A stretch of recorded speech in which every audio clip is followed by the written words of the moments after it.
In the shadows of the world, there exist individuals who live a life of secrecy, danger, and intrigue. They are the spies, the unsung heroes, and the villains of our world. We are going to take you inside a real-life spy scandal in CIA history. Their stories are filled with daring missions, cloak-and-dagger operations, and life-or-death stakes. In today's video, we will explore the lives of 5 of the most fascinating international spies from around the world. We will explore their backgrounds, motivations, and the incredible feats they accomplished. From the legendary Mata Hari to the enigmatic Oleg Gordievsky, these individuals have left an indelible mark on the world of espionage. Number 5. Oleg Gordievsky. In the midst of the intense Cold War spying era, Oleg Gordievsky emerged as one of the KGB's brightest stars. He would also become one of their most infamous traitors. To understand his journey, let's start from the beginning. Gordievsky was born in 1938. He was the son of an officer of the Soviet secret police known as NKVD. A standout student, he excelled in school and became fluent in German. He pursued higher education at Moscow State Institute of International Relations, where in addition to his studies, he underwent training with the NKVD. During this training, he not only honed espionage skills, but also mastered German, Danish, Swedish, and Norwegian. Upon completing his studies, Gordievsky joined the Foreign Service and was assigned to East Berlin in August 1961, just before the construction of the Berlin Wall. Witnessing the wall's construction deeply troubled him, leading to his disillusionment with the Soviet system. After a year in Berlin, he returned to Moscow. In 1963, Gordievsky joined the KGB and was later stationed at the Soviet embassy in Copenhagen. Witnessing the brutal suppression of the Prague Spring in 1968 fueled his discontent with the Soviet Union. Subsequently, he covertly signaled his willingness to cooperate with Danish and British intelligence. In 1974, Gordievsky committed to sharing secrets with MI6, considering it a direct challenge to undermine the Soviet system. Operating as a double agent, he adopted the code name Sunbeam. His second posting in Denmark concluded in 1978, leading to a prolonged recall to Moscow. The extended stay was prompted by his divorce from his wife Yelena and his marriage to a woman named Layla, with whom he had an affair. These actions were frowned upon by the KGB as immoral. During this Moscow stint, the perceived risks deterred him from transmitting any information to MI6. After mastering English and actively campaigning for a London assignment, Gordievsky was posted to the city by the KGB in June 1982. In London, he climbed the ranks with the covert assistance and manipulation of MI6. The agency provided him with ample non-damaging information and contacts. It also orchestrated the removal of Gordievsky's direct superiors to pave the way for his advancement. Throughout his tenure, he consistently supplied MI6 with confidential documents and information through a secure London safe house. Operating under the MI6 codename Nocton, while in London, Gordievsky was also given the Central Intelligence Agency codename Tickle. The Central Intelligence Agency was aware that Gordievsky was MI6's high-level informant, but they did not know his identity or position. In late April 1985, Gordievsky received a promotion to KGB station chief at the Soviet embassy in London. However, on May 16, 1985, he was abruptly summoned back to Moscow through a telegram. Faced with a crucial decision, Michigan 6 presented him with the option to either defect to the United Kingdom, where he would live under their protective secrecy, or to return to Moscow, understanding the risks of potential interrogation, torture, or even death if the KGB suspected betrayal. In the end, he chose to return, and this prompted MI6 to reinitiate plans for his extraction if needed. Unknown to Gordievsky, a CIA officer named Aldrich Ames had betrayed him, and so upon his return to Moscow, he was transported to a KGB safe house outside the city, where he was drugged and underwent a 5-hour interrogation. Following the intense questioning, he was released with the stark declaration that he would never work abroad again.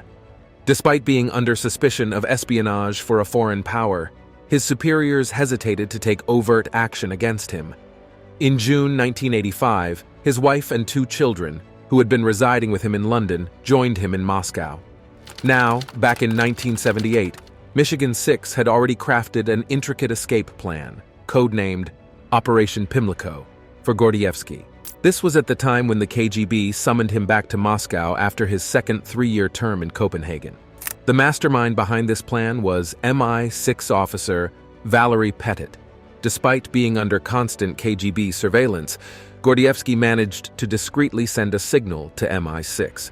This signal triggered the activation of Operation Pimlico, a meticulously planned escape strategy designed to address precisely the kind of emergency Gordievsky found himself in.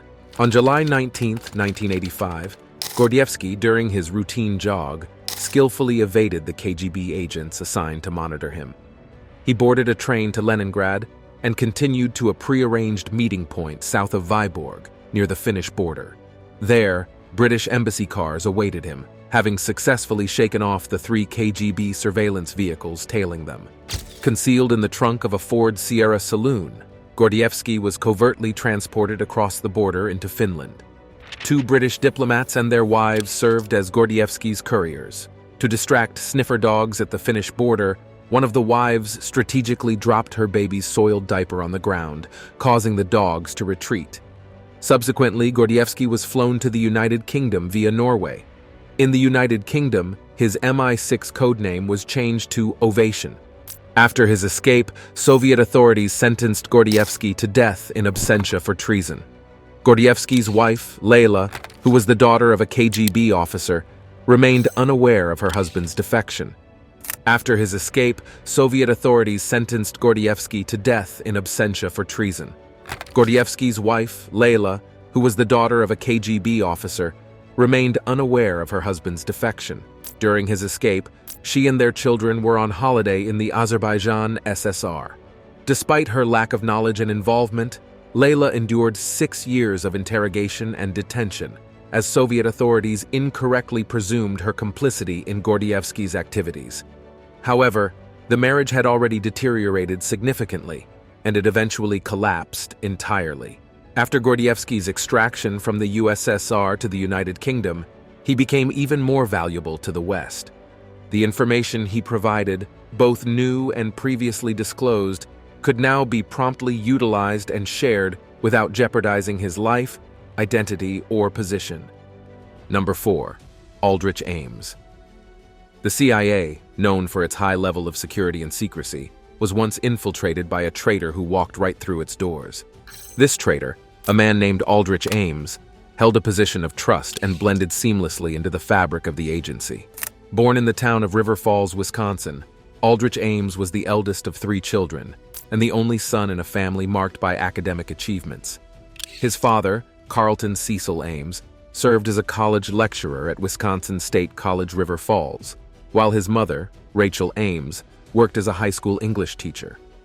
Aldrich's family dynamic underwent a significant change in 1952 when his father joined the CIA's Directorate of Operations in Virginia. Aldrich enrolled at McLean High School in McLean, Virginia. Starting in 1957, after his sophomore year, he spent 3 summers working for the CIA as a low-ranking records analyst, tasked with marking classified documents for filing. In 1959, he began studies at the University of Chicago with the intention of exploring foreign cultures and history.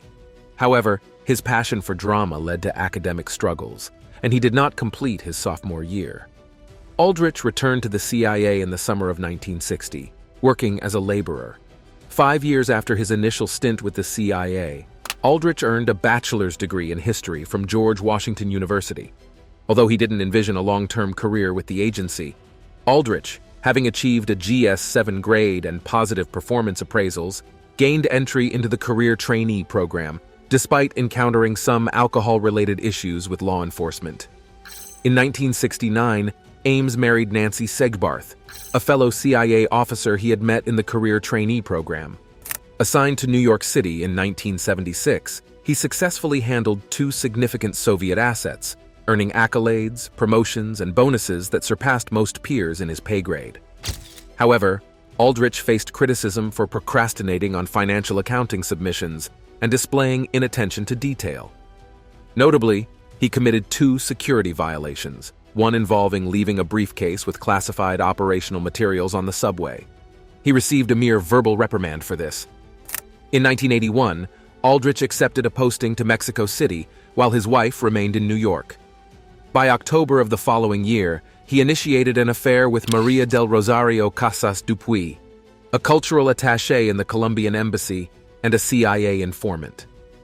Aldrich went on to marry Rosario in 1985, and they had a son, Paul Ames, who was born in 1989.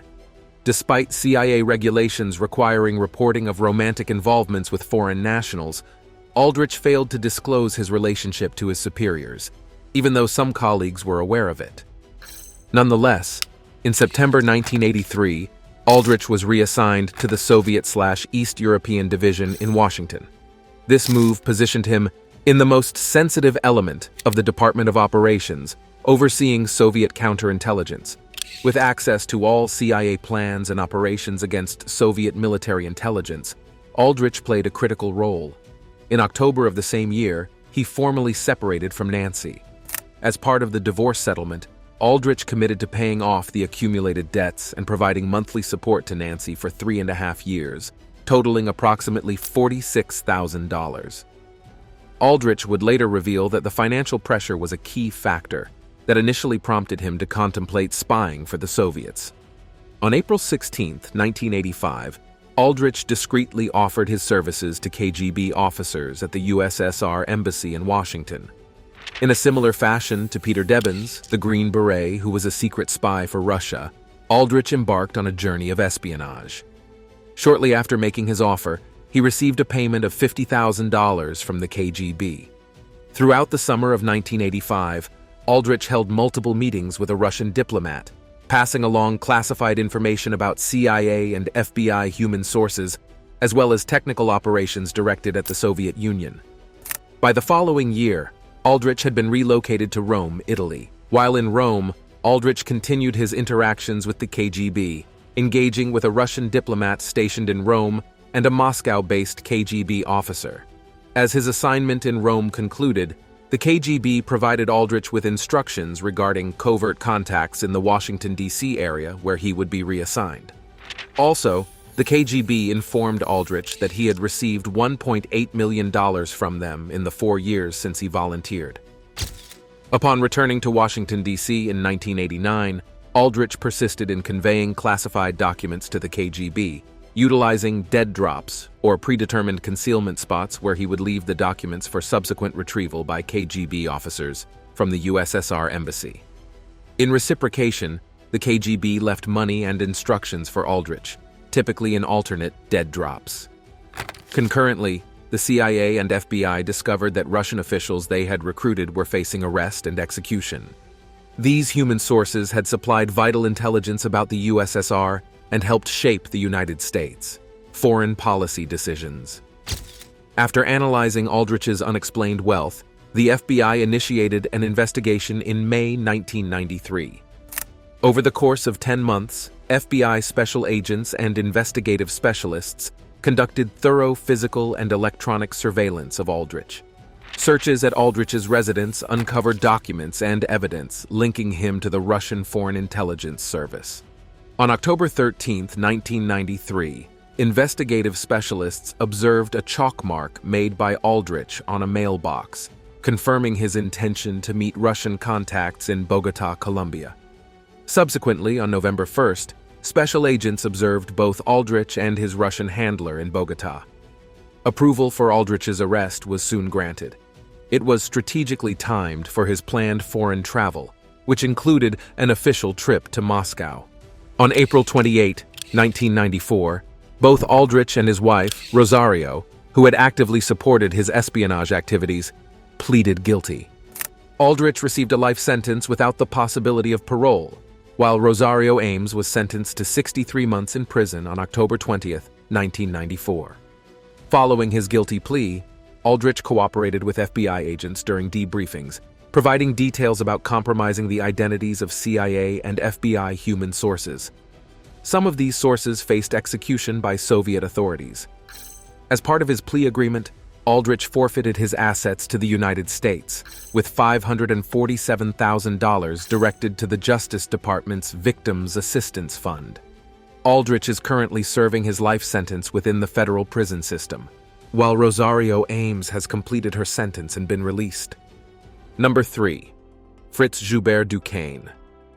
When it comes to espionage, few names evoke as much intrigue and mystery as that of Fritz Joubert Duquesne. A man of many aliases and even more lives, Duquesne was a Boer soldier, a German spy, a big-game hunter, a journalist, and a con man. His life, which was a whirlwind of adventure and danger, played out against the backdrop of 2 world wars. Born in 1877 in a British-controlled region of South Africa, Duquesne hailed from a family of hunters. His father earned a living through the sale of pelts, horns, and tusks. He followed in his father's footsteps and also became a proficient hunter. Duquesne's early life was marked by conflict, including a pivotal moment at the age of 12 when he killed a Zulu native who had attacked his mother. He used the assailant's own assegai short sword to stab him in the stomach. Shortly after this incident, Duquesne's family faced an attack by a Bantu-speaking tribe near Neelstrom. The family and 6 other settler families engaged in a prolonged gun battle against the Impi. In the aftermath, several people were killed, including Duquesne's uncle Koos, his wife, and their baby. A year after this incident, Duquesne was sent to study in England. In 1899, at the age of 22, Duquesne returned to his native South Africa as conflict erupted over newly discovered gold and diamond deposits. This turmoil escalated into the Second Boer War, ultimately resulting in a British triumph and the relinquishment of independent Boer territories. Duquesne actively participated in the conflict, serving with the Boer commandos against the English. He was captured in December 1899, but managed a daring escape from British imprisonment. After he resumed fighting, Duquesne was captured by the Portuguese. He was transported to Portugal, and he orchestrated yet another escape. He traveled to Britain, and upon reaching there, he adopted a false identity and infiltrated the British Army to sabotage it from within. While serving with the British, his unit was deployed to South Africa. As they marched through his hometown of Neelstrom, a devastating revelation awaited him. His parents' farm lay in ruins. His sister had suffered a brutal fate at the hands of English soldiers, and his mother had been interned in a British concentration camp. This profound personal tragedy transformed Duquesne's love for his country into an unrelenting hatred for England. Fueled by this intense bitterness, he resolved to assassinate the British Chief of Staff, Lord Kitchener, the architect of the scorched earth policy employed against the Boers. Disguised as a British officer, Duquesne traveled to Cape Town and enlisted 20 Boers for an assassination plot. However, their plans were betrayed by the wife of one of the men he recruited. Duquesne was captured while attending a dinner for the British governor of Cape Colony. After his arrest, he was swiftly sentenced to death by execution. However, he struck a deal by offering to reveal secret Boer communication codes in exchange for commuting his penalty to life imprisonment. During his incarceration in Cape Town, Duquesne ingeniously used an iron spoon to chip away at the cement securing the rocks in his cell wall. He nearly escaped, but a dislodged stone trapped him in the escape tunnel. He was discovered the following morning. Soon after this, he was transferred to the supposedly inescapable British colony of Bermuda in the Atlantic, known for stormy weather, shark-infested waters, and dangerous reefs. Duquesne, however, defied the odds by escaping in June 1902. He achieved this feat by scaling a barbed wire fence, swimming 1.5 miles past patrol boats and spotlights, and ultimately linking up with local Boer sympathizers. Following this, Duquesne moved to New York City, and there, he sustained himself by writing adventure stories for the New York Herald and publishing novels. Despite the war's conclusion in the same year, Duquesne never returned home as his family was dead. Filled with an intense hatred for the English, Duquesne viewed World War I as an opportunity for retribution against them for their actions against his country and family. Recruited as a German agent in 1914, he assumed the guise of a scientist conducting research on rubber plants and traveled to Brazil. Operating under various false names, recruited as a German agent in 1914, He assumed the guise of a scientist conducting research on rubber plants and traveled to Brazil, operating under various false names, 22 ships. When one of his accomplices was apprehended by MI5, the United Kingdom's counterintelligence agency, Duquesne's cover was blown. He fled to Argentina, and to throw off those chasing him, he even arranged a fake newspaper article saying he was killed by Amazonian natives in Bolivia. In 1916, Duquesne returned to New York and resumed his questionable activities. He began making insurance claims for the mineral samples he lost when the British ships sunk. These were those he had intentionally sunk. Unlike most spies who prefer staying under the radar, Duquesne actively sought attention. With the war ongoing, his hunting stories lost their appeal. To reinvent himself, he crafted a new persona, Captain Claude Stoughton of the Western Australian Light Horse Regiment. This character, claiming to have endured bayonet wounds, gas attacks, and a hook injury, became the centerpiece of his public lectures. As Captain Stoughton, Duquesne not only shared his supposed adventures but also sold Liberty bonds, even featuring on some of them. In late 1917, Duquesne faced the consequences of his actions when he got arrested on insurance fraud charges linked to the claims for the mineral samples lost on the bombed British ships. While awaiting extradition to Britain, he pulled off a remarkable stunt by pretending to be paralyzed for 2 years. He was placed in the prison ward at Bellevue Hospital. Already an adept escape artist, he further demonstrated his skills by disguising himself as a woman, cutting the bars of his cell, and escaping just days before his scheduled extradition. After fleeing to Mexico and then Europe, he returned to New York in 1926, finding employment as a publicist in the film industry. Duquesne faced another arrest in 1932 for his World War I sabotage actions, but managed to evade prosecution.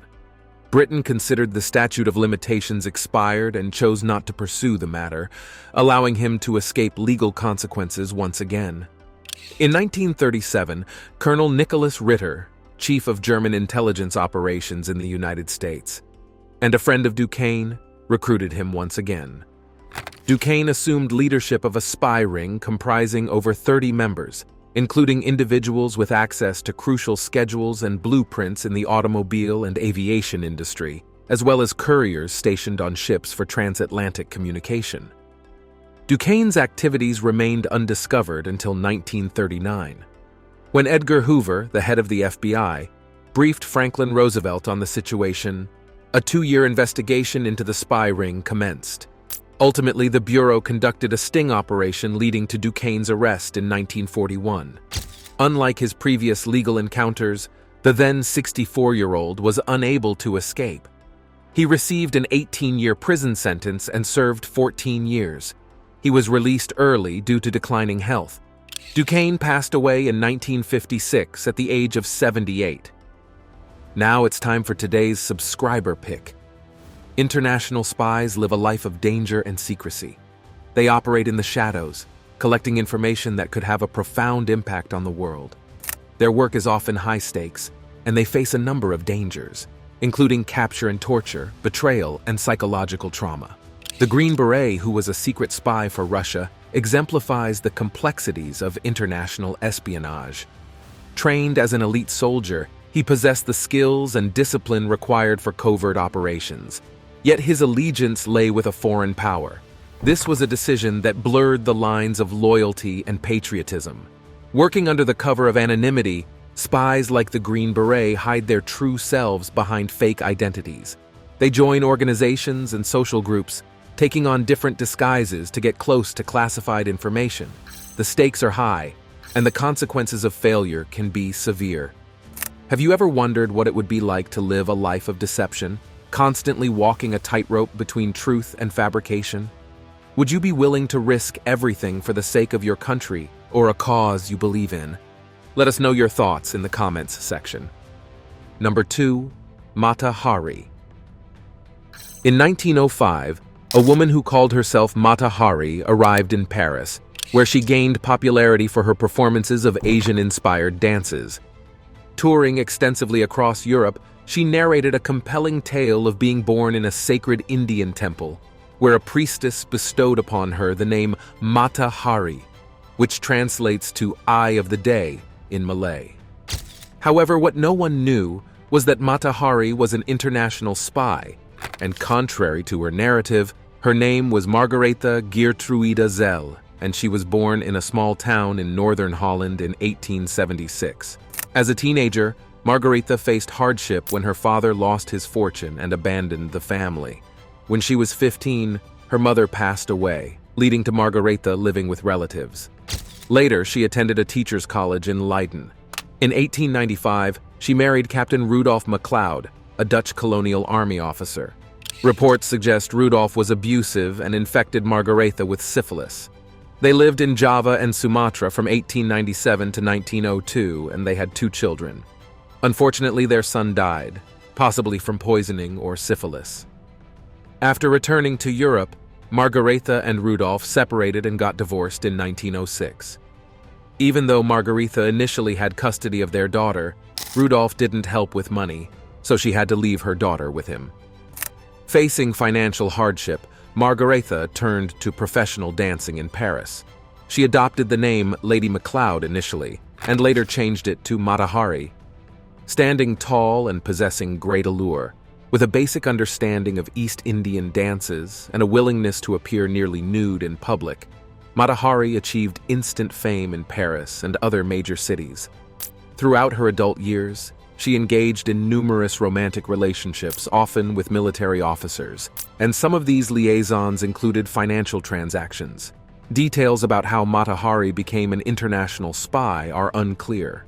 According to some reports, in late 1915, while residing in The Hague, a German consul offered her payment for any information she could gather on her upcoming trip to France.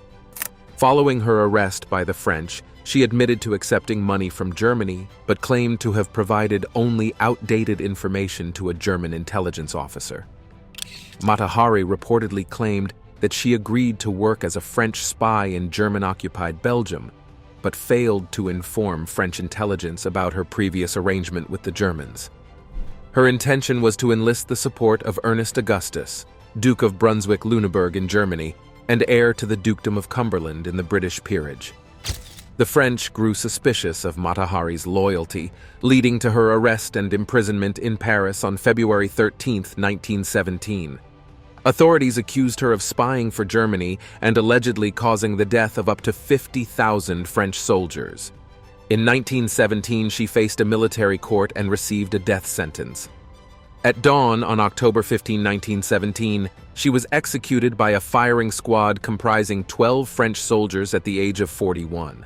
According to British reporter Henry Wales, who witnessed the event, she faced the ordeal unbound, declined a blindfold, and defiantly blew a kiss to the firing squad.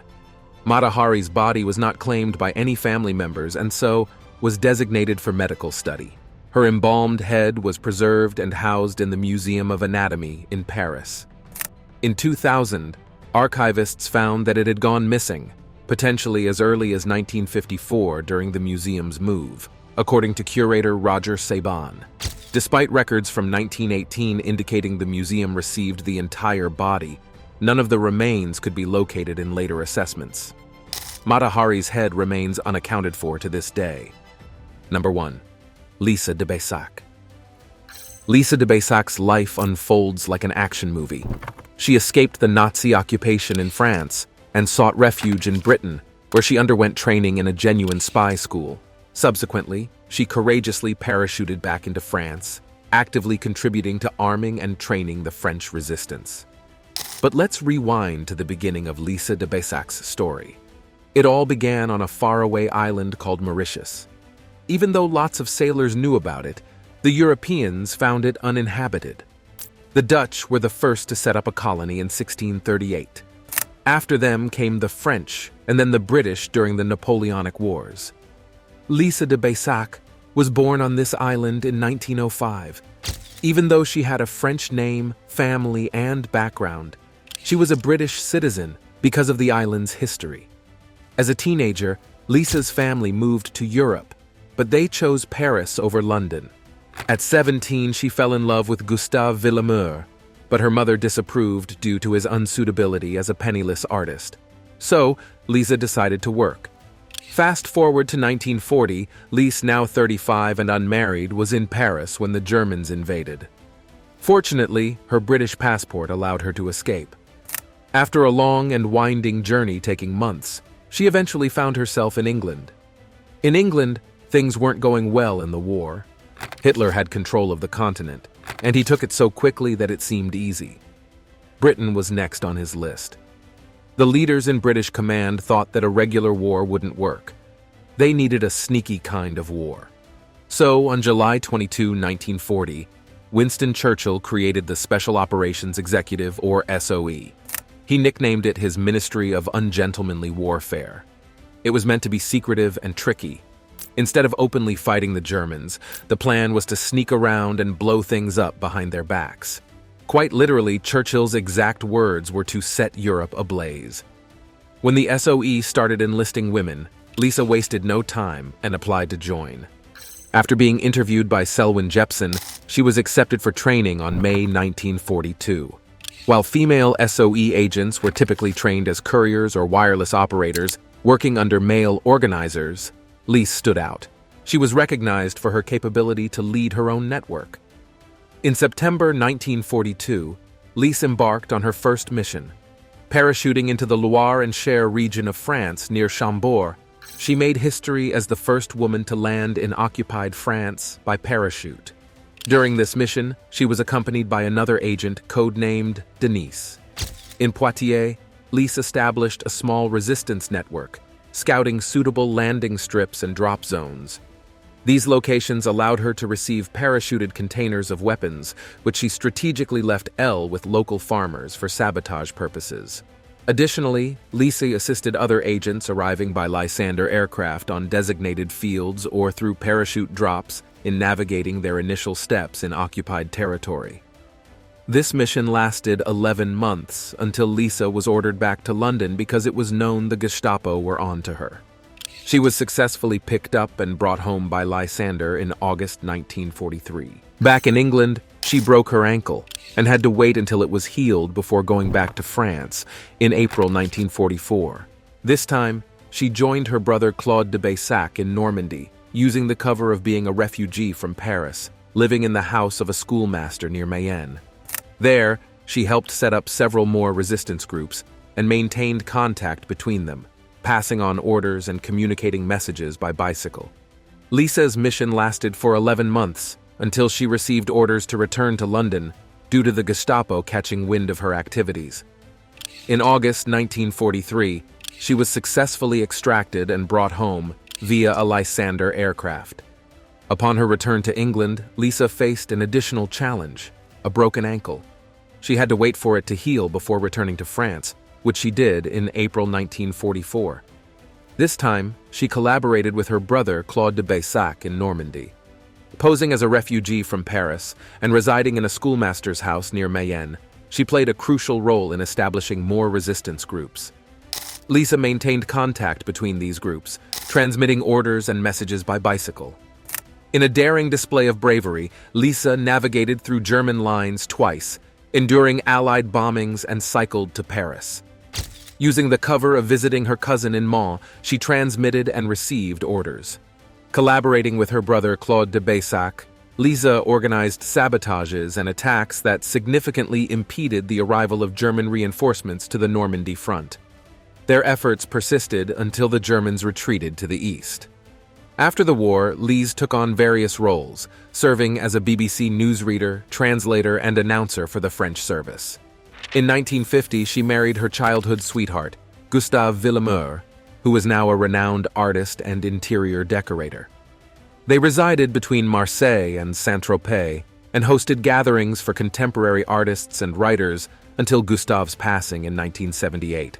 Following this, Lise settled in Marseille, living independently in a splendid apartment overlooking the old port. Despite not having children, Lisa led a remarkable life. She passed away on March 29, 2004 at the age of 98. Thank you for watching this video. See you in the next one.